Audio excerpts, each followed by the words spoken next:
Clyde Barrow, the most ruthless killer the Southwest has ever known, was granted a parole from the Texas State Penitentiary by Governor Ross Sterling on February 2nd, 1932.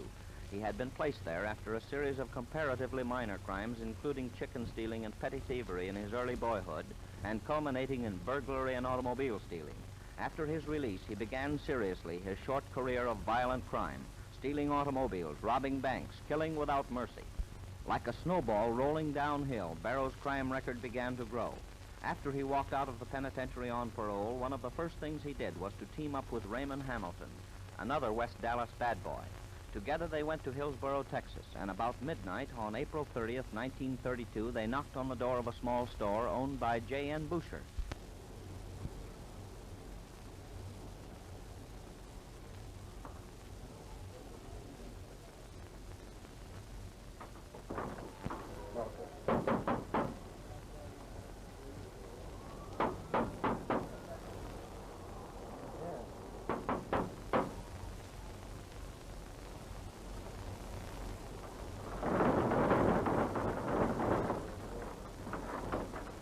What do you want? Well, I guess you got dark straight. Come on in.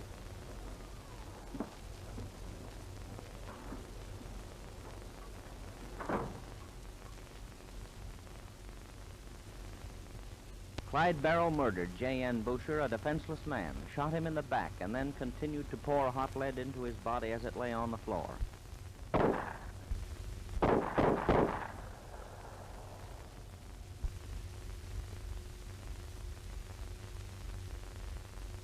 This was Clyde's first murder, and after this first taste of blood, 12 men went down to their death from Clyde Barrow's guns.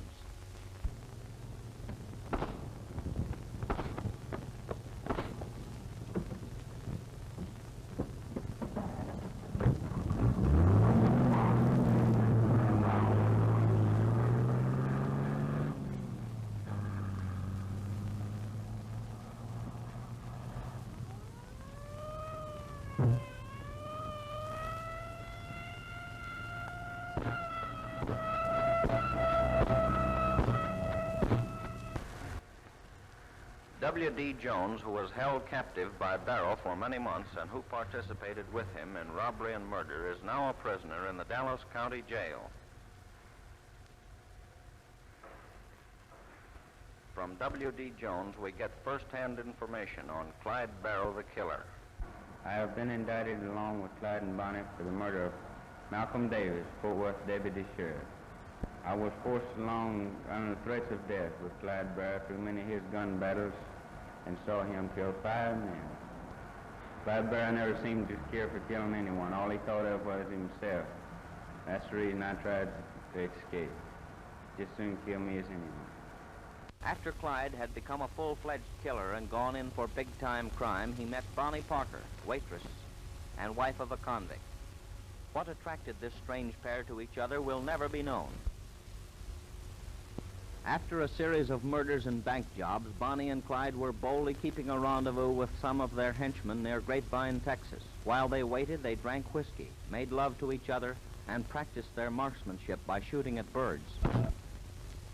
Presently, 2 state highway patrol officers sighted the pair.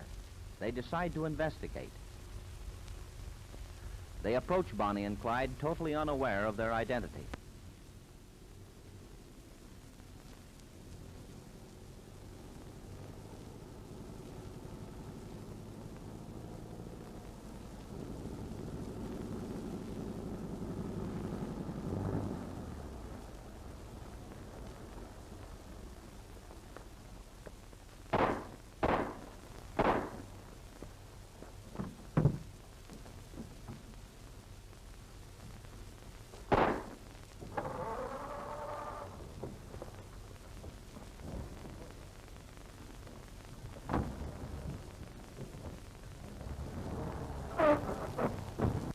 This atrocious murder sealed the doom of Bonnie and Clyde, for every peace officer in the entire Southwest became so enraged over this killing, they pledged themselves to sleepless days and nights in their search for this murdering pair.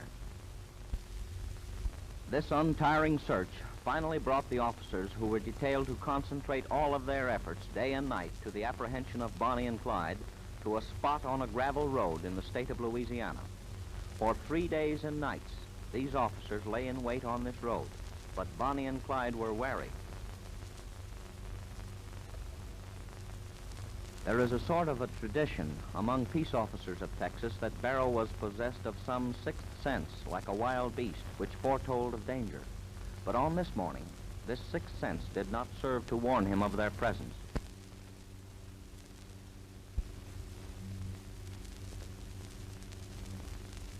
That looks like the car, fellas.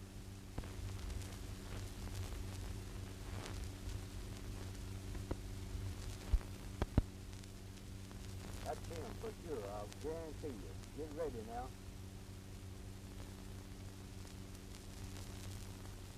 That's him, fellas. He reaches for it, let him have it. Look out!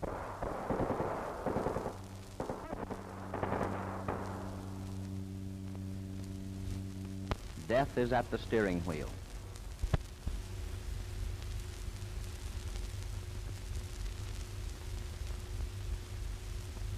The inevitable end. Retribution. Here is Clyde Barrow and Bonnie Parker, who died as they lived, by the gun. Bonnie is seen leaning against Clyde. Clyde was a master gunman. Seldom did anyone ever live when Clyde got the first shot.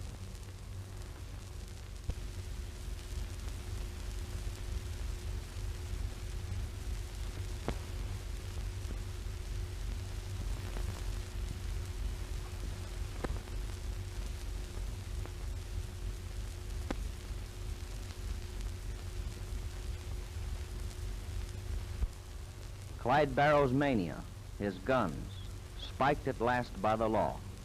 2 sawed-off shotguns, 2 machine rifles, 10 automatic pistols, and 1,500 rounds of Barrow and Parker death car. Every one of these holes was made by the steel-jacketed bullets from the high-powered rifles in the hands of the officers. Many of these bullets passed entirely through the door on Clyde's side, through Clyde's body, struck Bonnie, passed through her body, then out through the door on her side of the car. The officers were on the left side of the road, nearest the driver. This explains the fact that Bonnie's body had more bullet holes than Clyde's. Any one of these bullets would have been fatal to both. But after having killed 14 people, most of whom were officers of the law, and having come safely through so many gun battles, it did not seem advisable to fire just one bullet. Some of the personal effects of Clyde and Bonnie. Vanity, thy name is woman. Bonnie's case contains many of the feminine aids to beauty. Really a pretty girl, Bonnie was found at the time of her death to have had a new permanent wave. Her fingernails were clean and prettily manicured, as were Clyde's, which was probably due to Bonnie's influence. This would indicate that aside from her association with Clyde during their murderous moments, she was a perfectly normal girl in many respects. Clyde's guns were his vanity. At night he would clean, oil, and polish them, and for each one he had a pet name. Barrow was a tourist who changed his home state at will.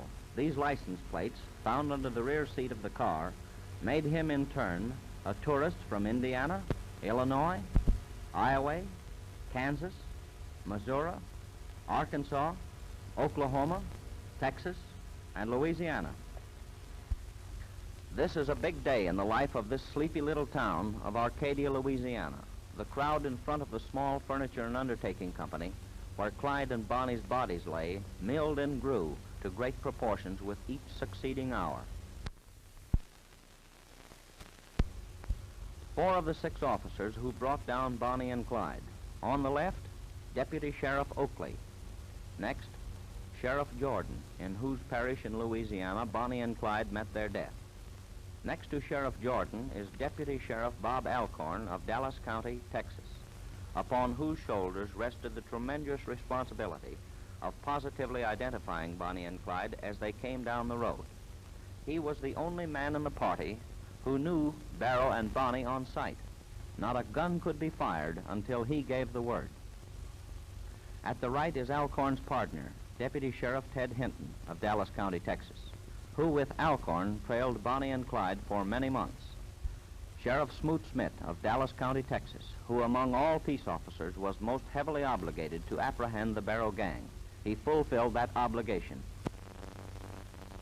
Ladies and gentlemen, I want to introduce two of my deputies, R.F. Bob Alcorn and Ted Hinton, who over 2 months ago were assigned to catch Clyde Barrow and Bonnie Parker, two of the South's worst killers. This was terminated in their apprehension day before yesterday in the state of Louisiana. Many other officers of several different states deserve a lot of credit that have worked and cooperated with the officers that participated in the apprehension of the two worst criminals the Southwest has ever known. In view of the fact that these criminals have been directly responsible for the killing of many of our brother officers, we felt it our duty to do our best to stop their terrorism, which has extended over a period of some 26 or 27 months. Each and every officer present at the time of the capture deserves the same credit, as we all did our best. I regret that we couldn't have taken them alive, but that was impossible. I further regret that there was a woman that had to be killed, which couldn't have been helped. There is not much to say now. It is all over. The ends of law and justice have been served. We fulfilled our duties of officers of the law and carried out our orders of Sheriff Smoot Smith. I can truthfully say that we went through hell and came back. Thousands attend the homecoming of Clyde Barrow.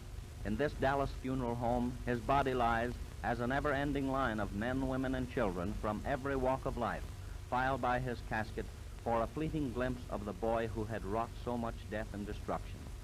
Everyone wanted to see how such a bad boy looked in death. In life, his very presence would have struck fear to their hearts, but now they fear him not. Clyde's body is borne to the grave. Again, tragedy and shame descend upon his aged father and mother. Like his brother Buck, he died at the hands of the law. Do you suppose a child was ever born that the parents did not immediately begin to dream of the purposeful life that child would lead, and of how proud they would be to watch that life unfold? In every mother's lap there sits a future president, and no father ever dreamed that the little fellow holding his hand would ever become a gangster. And yet, it is the paradox of life that from the day your child comes into this world, a million conflicting influences begin to mold his character. The soul of that child becomes a battleground on which God and the devil fight for final victory. It is to be hoped that Clyde's younger brother, who is here shown attempting to console his mother, may yet vindicate the name of Barrow and make it stand for something in the community besides crime and murder. It is to be hoped that he will be able to withstand the temptation of easy money and the pleadings of the devil and bring some measure of sunshine and happiness to the lives of his aged parents in their declining years. At another funeral home in Dallas, 3 miles across the city from where Clyde's body lay, lies the body of Bonnie Parker, and here the crowd is even greater.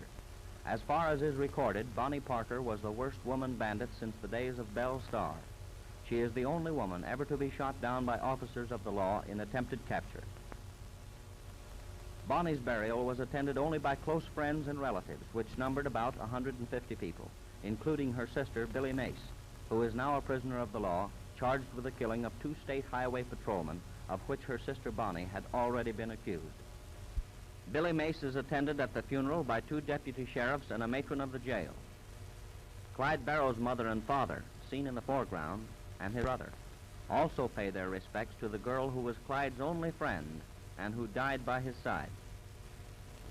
In the last few words of Bonnie's own poem, which she penned before her death, to a few it means grief. To the law, it's relief. But it's death to Bonnie and Clyde. Truly, crime does not pay.